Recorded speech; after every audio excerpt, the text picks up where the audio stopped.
नमस्कार, आप देख रहे हैं न्यूज हाट।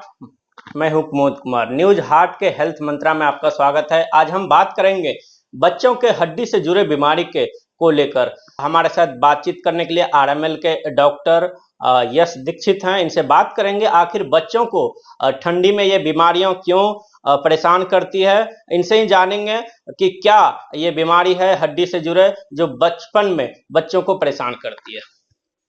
जैसा आपने बताया कि हड्डी से जुड़ी बीमारी जो बच्चों में काफ़ी पाई जाती है और अक्सर वो सर्दियों के मौसम में ज़्यादा पकड़ी जाती है, बट उससे पहले भी वो कई बच्चे आते हैं उस बीमारी के साथ। उसका हम नाम बोलते हैं उसको रिकेट्स। रिकेट्स आप समझिए ऐसी बीमारी है जिसमें कि हड्डी के 2 भाग होते हैं। एक होता है मिनरल भाग जिसको हम कैल्शियम बोलते हैं, कैल्शियम समझते हैं, और जो दूसरा होता है वो नॉन मिनरल पार्ट होता है। तो रिकेट्स एक ऐसी बीमारी है जिसमें कि आपकी बोन के अंदर मिनरल यानी कैल्शियम की कमी होती है, जिसकी वजह से जो हड्डी है उतनी मजबूत नहीं बन पाती और मुलायम रह जाती है। आपने रिकेट्स की बात, ये बीमारी कितने उम्र तक के बच्चों में होती है? रिकेट्स जो है किसी भी उम्र में पाई जा सकती है, बिल्कुल जन्म के बाद शुरू होने के बाद से लेके काफी उम्र बाद तक। बड़े बुजुर्ग को भी हो सकता बड़े बुजुर्ग में नहीं होती है, बच्चों की ही बीमारी है। बड़े बुजुर्ग में इस तरीके की बीमारी का कुछ और नाम है। कुछ तो एज होगा, एज जी, फैक्टर होगा। 15 से 16 साल तक जब तक बच्चों की हाइट बढ़ती है तब तक ही ये मानी जाती है। जब एक बार हाइट बढ़ जाती है, हड्डियां मैच्योर हो जाती हैं, उसके बाद रिकेट्स नहीं होता। उसके बाद इस तरीके की बीमारी को हम ऑस्टियोमलेशिया नाम से जानते हैं। रिकेट्स सिर्फ बच्चों में होता है और उनमें जिनकी हाइट बढ़ती है, बढ़ते बच्चों में पाया जाता है। जैसे बच्चा पैदा होने के बाद बच्चा 6 महीने तक सिर्फ माँ का दूध लेता है और माँ के दूध में विटामिन डी की काफी कमी होती है। तो रिकेट्स जो बीमारी है उसका सबसे कॉमन रीजन या सबसे सबसे ज्यादा पाए जाने वाला कारण जो है वो विटामिन डी की कमी होता है। और विटामिन डी की कमी इंडिया में काफी ज्यादा पाई जाती है क्योंकि हमारा सन से इतना एक्सपोजर नहीं होता। जैसे कि हम सब जानते हैं कि सन के एक्सपोजर से, धूप से विटामिन डी बनता है हमारे शरीर में।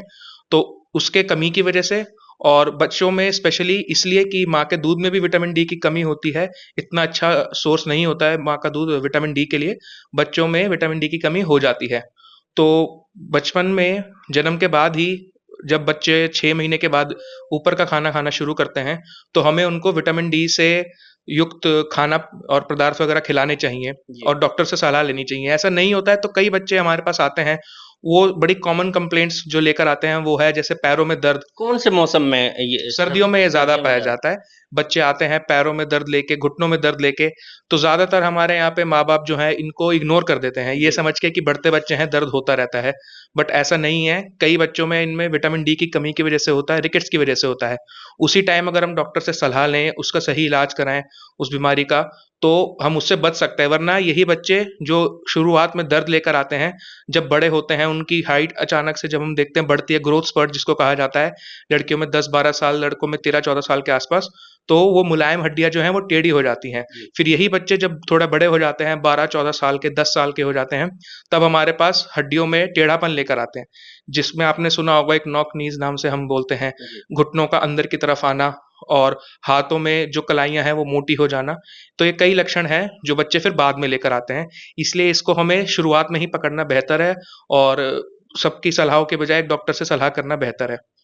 इसमें खान-पान क्या दिया जा सकता है बच्चों को विशेषकर, और इसके बचाव के क्या तरीके हैं? क्या लक्षण है? जी, लक्षण तो जैसे मैंने आपको बताए, जो शुरुआत में बच्चे आते हैं, उनकी बड़ी कॉमन कंप्लेंट्स ये रहती हैं कि बच्चों को पैरों में दर्द है, बच्चों को जोड़ों में दर्द है, घुटनों में दर्द है।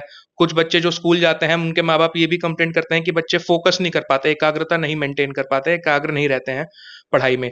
तो अगर आप पूछेंगे इसका बचाव कैसे करना है, तो 6 महीने तक तो बच्चा माँ का दूध ही लेता है, जिसमें थोड़ी कमी होती है, बट हम उसके साथ-साथ पैदा होने के बाद से ही बच्चे को विटामिन डी सप्लीमेंटेशन शुरू कर सकते हैं, जिसमें कि हम उनको एक फिक्स डोज रहता है, करीब 400 यूनिट 1 हफ्ते में, वो हम शुरू कर सकते हैं। और जैसे ही बच्चा ऊपर का खाना शुरू करता है, तब हम उनको विटामिन डी से युक्त पदार्थ वगैरह देने चाहिए हमें। उसके अलावा जब भी आपके बच्चे को ऐसी कोई तकलीफ लगे कि वो बच्चा जोड़ों में दर्द बोल रहा है, पैरों में दर्द बोल रहा है, स्पेशली जो हमारा ये एरिया है पैरों का, घुटनों से नीचे पंजे तक, शिन एरिया जिसको बोलते हैं, उसमें पेन बोले, तो आप तुरंत एक बार डॉक्टर से सलाह लें।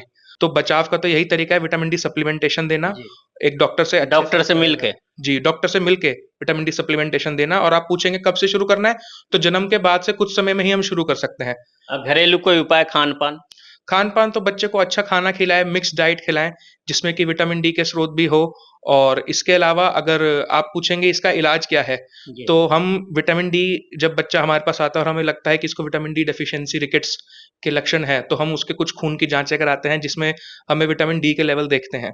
तो अगर तो विटामिन डी काफ़ी कम है, तो हम बच्चे को विटामिन डी खिलाते हैं। ऊपर से विटामिन डी जो देते हैं वो 2 तरीके से दिया जाता है।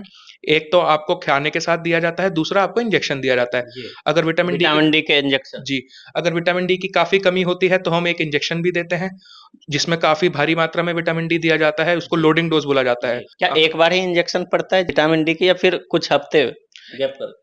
इंजेक्शन तो एक ही बार लगता है जी। और उसके बाद हम हफ्ते दर हफ्ते बुला के बच्चे को मुँह के ज़रिए कैल्शियम खाने का पाउडर देते हैं जी। और उससे ही बच्चा ठीक हो जाता है। और हम उसके बाद कुछ टाइम बाद कुछ और खून की जाँचें करा के देखते हैं। अगर कम हो गया तो अच्छी बात है, नहीं हुआ है तो फिर हमें और एक इंजेक्शन वगैरह देना पड़ता है। और ये उनमें है जो पहले पकड़े गए हैं बच्चे। वो बच्चे जो बाद में आते हैं इसी बीमारी के साथ, जिनके पैर थोड़े टेढ़े होने लगते हैं और टेढ़ापन वगैरह लेकर आते हैं, तो उनके लिए फिर हमें सर्जिकल ऑप्शन रखना पड़ता है। तो इसी के हमें यही सीखना चाहिए कि इस बीमारी को हम ध्यान रखें, टाइमली डॉक्टर से सलाह लें और जैसा डॉक्टर बताएँ उसको हम फॉलो करें। आपने बात कही विटामिन डी की कमी बच्चों में होती है, लेकिन आजकल के जो माताएँ हैं, बहनें हैं, वो अपने बच्चों को बाहर का खाना ज़्यादा फ़ास्ट फूड पे ज़्यादा फ़ोकस कर रही जी। खिलाने की। जी। आजकल की माताएँ-बहनें आप सही कह रहे हैं कि फ़ास्ट फ़ूड वगैरह पे ज़्यादा फ़ोकस कर रही हैं। तो मैं आपको बताना चाहूँगा कि सिर्फ़ विटामिन डी नहीं, सारे जो हमारे न्यूट्रिएंट्स जिनको हम कहते हैं, जी। हमारे खाने के, वो सब के सब चले जाते हैं क्योंकि बाहर का खाना, जिसको हम प्रोसेस्ड फ़ूड भी कहते हैं, वो नेचुरल तरीके से नहीं पकाया जाता है, उसमें कई सारे प्रिज़र्वेटिव रहते हैं। तो उसके अंदर जितने भी गुण हैं, जितने भी मिनरल हैं, विटामिन हैं, वो सब नष्ट हो जाते हैं। उनके खाने के तरीके से, उनके पकाने के तरीके से, प्रिज़र्वेटिव डालने से। तो जितना हो सके खाना है, घर का खाएँ, अच्छा साफ-सुथरे हाथों से पका हुआ खाएँ और सीज़नल खाना ज़रूर खाएँ। हमारे माताएँ-बहनें जो है न्यूज़ हाट को देखती है। आप 5 टिप्स क्या देना चाहेंगे जो माताएँ-बहनें अपने बच्चों के ऊपर फ़ॉलो करें? 5 टिप्स में सबसे पहली टिप तो मैं ये देना चाहूँगा, बच्चे के हर एक लक्षण पे नज़र रखी जाए। जी। जो भी बच्चा आपको बता रहा है उसको ऐसे इग्नोर ना करा जाए, पहली बात। दूसरी बात मैं ये कहूँगा कि हमेशा, चाहे जैसे ही बच्चा 6 महीने बाद ऊपर का खाना शुरू करता है, उसके ऊपर आप डॉक्टर से ज़रूर सलाह लें कि क्या-क्या खिलाया जाए, किस तरीके से खिलाया जाए। तीसरी बात मैं ये कहना चाहूँगा कि बाहर का खाना इत्यादि जितना हो सके कम खिलाएँ क्योंकि बाहर के खाने की क्वालिटी और उसमें क्या-क्या मिलाया जाता है वो हमें नहीं पता है। जी। इसके साथ-साथ जितना हो सके, अगर आपको पता लग जाता है, कुछ लक्षण मिलते हैं, तो जितना हो सके जल्दी इलाज कराना बेहतर है, जी। क्योंकि यही बीमारी अगर जल्दी ना पकड़ी जाए तो आगे जाके और गंभीर समस्याएँ उत्पन्न करा सकती है।